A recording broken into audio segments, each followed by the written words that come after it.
बिस्मिल्लाहिर्रहमानिर्रहीम। Sexual disorders और specially male sexual disorders में एक बहुत ही कॉमन डिसऑर्डर है जिसको हम लोग प्रीमेच्योर एजैकुलेशन के नाम से जानते हैं। उर्दू में हम लोग इसको सुरात इंजाल कहते हैं और हिंदी में इसको हम लोग शीघ्र पतन के नाम से जानते हैं। ये जो कंडीशन होती है इसके बारे में आज के इस वीडियो में हम आप लोगों से डिस्कस करने की कोशिश करेंगे कि बेसिकली ये क्या होता है प्रीमेच्योर एजैकुलेशन, किन लोगों में प्रीमेच्योर एजैकुलेशन होने के चांसेस ज़्यादा होते हैं, प्रीमेच्योर एजैकुलेशन लोगों का ठीक क्यों नहीं होता है। जनरली लोग ट्रीटमेंट लेते हैं किसी भी डिज़ीज़ के लिए, कुछ दवाएं खाते हैं तो उसके इस्तेमाल करने से लोगों को फ़ायदा होता है और प्रीमेच्योर एजैकुलेशन या दूसरी डिजीज़ जो होती हैं उनमें आराम होता है। लेकिन जनरली ऐसा होता है कि जब हम प्रीमेच्योर एजैकुलेशन के लिए दवाएँ देते हैं लोगों को, या लोग मार्केट से ले करके दवाएँ खाते हैं तो उनको फ़ौरन प्रीमेच्योर एजैकुलेशन में आराम क्यों नहीं आता है, या इसी तरीके से प्रीमेच्योर एजैकुलेशन ठीक होने में इतना टाइम क्यों लगता है। ये सारी चीज़ें आज की इस वीडियो में हम कवर करने की कोशिश करेंगे। मेरे बारे में तो आप जानते ही हैं, मैं हूं doctor Nizamuddin Qasmi. As a sexologist and infertility specialist हम पिछले 11 सालों से वर्क कर रहे हैं। ये हमारा सेंटर सायरा हेल्थ केयर है, बाराबंकी उत्तर प्रदेश में सिचुएटेड है। हमारे यहाँ प्योर हर्बल मेडिसिन के थ्रू क्योरेबल ट्रीटमेंट देने की कोशिश की जाती है। अगर आपको सेक्सुअल डिसऑर्डर्स हैं, अगर आपको इनफर्टिलिटी है, आप बहुत परेशान हैं, इलाज करा करके थक चुके हैं, तो आप एक मरतबा हमारे सेंटर सायरा हेल्थ केयर तशरीफ़ ला सकते हैं। ये सायरा हेल्थ केयर बाराबंकी उत्तर प्रदेश में सिचुएटेड है। बाराबंकी बस स्टॉप और रेलवे स्टेशन से बिल्कुल वॉकिंग डिस्टेंस पर है। आप आराम से टहलते हुए हमारे यहाँ तशरीफ़ ला सकते हैं। अगर आप दूर हैं, किसी दूसरी कंट्री में हैं, अभी आप नहीं आ पा रहे हैं, तो आपके लिए हमारी वेबसाइट है www.sairahealthcare.com। इस वेबसाइट पर विज़िट करके आप दुनिया के किसी भी कोने से अपना अपॉइंटमेंट शेड्यूल कर सकते हैं और आप डायरेक्टली हमसे कंसल्ट कर सकते हैं।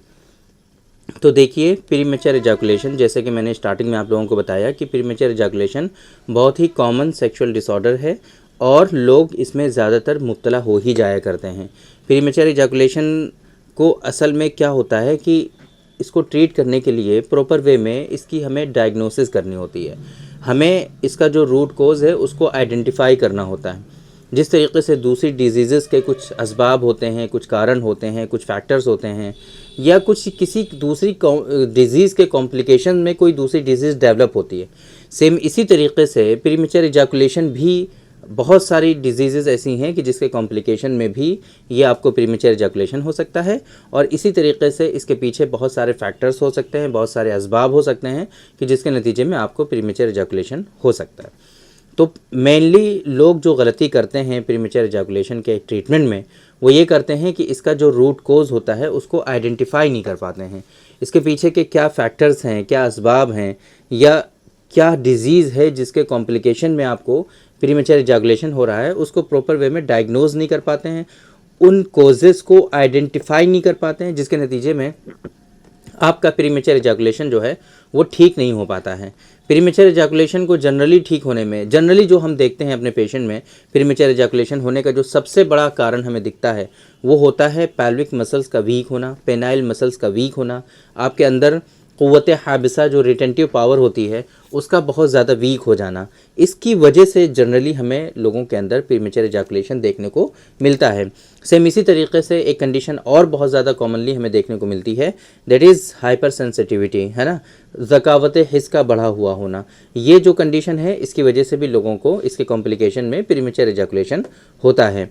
इसी तरीके से अगर हम कॉजेज़ में देखते हैं तो बहुत मरतबा लोगों को जो है नाइटफॉल की शिकायत बहुत ज़्यादा हुई होती है प्रीवियसली, या इसी तरीके से मास्टरबेशन की हिस्ट्री बहुत ही इन जनरल बहुत कॉमन है। और इसी तरीके से एक कंडीशन और होती है जिसको हम लोग धात रोग या स्पर्मेटोरिया के नाम से जानते हैं। इन सारी कंडीशन में भी इनके कॉम्प्लिकेशंस की वजह से लोगों के अंदर प्रीमेच्योर एजैकुलेशन देखने को मिलता है। ये सारी चीज़ें जो हमने बताई हैं बहुत ही इंपॉर्टेंट चीज़ें हैं। इसके अलावा और भी बहुत सारी चीज़ें होती हैं कि जिसके नतीजे में किसी शख्स को प्रीमेच्योर एजैकुलेशन हो जाता है। तो अब अगर आपको ये पता है कि आपको प्रीमेच्योर एजैकुलेशन किन कारणों से हो रहा है और आपके अंदर रूट कोज़ क्या है, किस वजह से आपके अंदर प्रीमेच्योर एजैकुलेशन हो रहा है, तो ऐसी कंडीशन में आप उस कोज़ को रिमूव करने की कोशिश करेंगे। जिस डिज़ीज़ की कॉम्प्लिकेशन में आपको हो रहा है उस डिज़ीज़ को क्योर करने की कोशिश करेंगे, और जिस वीकनेस की वजह से आपको प्रीमेच्योर एजैकुलेशन हो रहा है उस वीकनेस को रिजॉल्व करने की कोशिश करेंगे और उन मसल्स को आप स्ट्रॉन्ग बनाएंगे।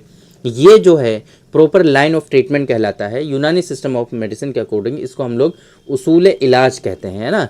असल सबब का इजाला, ये उर्दू की टर्म है। असल सबब का इजाला मतलब कि जो रूट कोज है उस रूट कोज को रिमूव करना, ये लाइन ऑफ ट्रीटमेंट है और पहला उसूल है हमारे यहाँ यूनानी सिस्टम ऑफ मेडिसिन में, है ना, किसी भी डिजीज़ को क्योर करने के लिए। तो सेम इसी तरीके से प्रीमेच्योर इजैकुलेशन को क्योर करने के लिए भी यही उसूल सबसे पहला है कि असल सबब को डायग्नोज करना, असल सबब को जो है पहचानना, शनाख्त करना, है ना, और इसी तरीके से जो चीज़ें हैं उनको रिमूव करने की कोशिश करना, बॉडी को तक़वियत पहुंचाना, है ना, और प्रीमेच्योर इजैकुलेशन लास्ट में ऑटोमेटिक क्योर हो जाता है। लेकिन ये सारा का सारा जो प्रोसेस होता है एक लेंदी प्रोसेस होता है और इसको क्योर होने में कम से कम 5 से 6 महीने का टाइम रिक्वायर्ड होता है। प्रीमेच्योर इजैकुलेशन इन जनरल जो क्योर होता है, हमने देखा है अपने पेशेंट में, वो 5 से 6 महीने का टाइम रिक्वायर्ड होता है।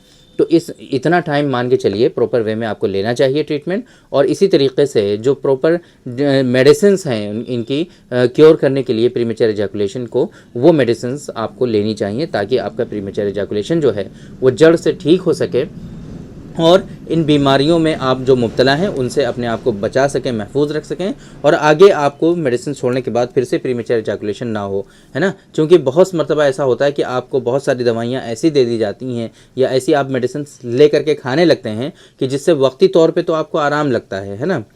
जैसे बहुत सारी मेडिसिन्स हैं, मॉडर्न साइंस में भी इस तरह की कई सारी मेडिसिन्स अवेलेबल हैं, या स्प्रे वगैरह, ढीले स्प्रे वगैरह आते हैं, है ना, ढीले कंडोम वगैरह आते हैं जिनका इस्तेमाल करके आप टेम्परेरी बेसिस पर अपने टाइम को थोड़ा सा इंक्रीज़ कर सकते हैं। लेकिन ये सारी चीज़ें क्या हैं, ये सारी चीज़ें सिर्फ टेम्परेरी हैं। ऐसा तो नहीं है कि प्रीमेच्योर इजैकुलेशन इनसे आपका क्योर हो जाएगा, ऐसा हरगिज़ नहीं होगा। तो आप लोगों को इन सारी चीज़ों से बचना है और प्रॉपर वे में आपको ट्रीटमेंट फॉलो करना है ताकि ये बीमारियां आपकी जड़ से ठीक हो सकें। तो अगर इस तरह की परेशानी है आपको, बहुत टाइम से आप इलाज करा रहे हैं, आपका प्रीमेच्योर इजैकुलेशन ठीक नहीं हो रहा है, तो आप एक मतलब हमारे सेंटर सायरा हेल्थ केयर तशरीफ़ ले आइए। ये हमारा हेल्पलाइन नंबर आपको शो हो रहा है 9452580944। इस नंबर पर कॉल करके आप सारी इन्फॉर्मेशन हासिल कर सकते हैं और वो यहीं से आप डायरेक्टली अपना अपॉइंटमेंट शेड्यूल करके आप डायरेक्टली हमसे ऑनलाइन कंसल्ट कर सकते हैं। दुनिया के किसी भी कोने से कंसल्टेशन इजीली हो सकता है हमारे यहाँ। तो उम्मीद करते हैं कि आज के इस वीडियो में जो इन्फॉर्मेशन हमने आप लोगों को डिलीवर करने की कोशिश की है वो आप लोगों को ज़रूर समझ में आई होगी और आज के इस वीडियो से आप लोगों को ज़रूर फ़ायदा हुआ होगा। तो थैंक यू वेरी मच, बहुत बहुत शुक्रिया आपका। आज के इस वीडियो में इतना ही। इंशाल्लाह कल फिर मुलाकात होगी आपसे एक दूसरी वीडियो में, हम डिस्कस करेंगे आपसे एक दूसरे टॉपिक पर। तब तक के लिए आप हमें इजाज़त दीजिए। अस्सलाम वालेकुम।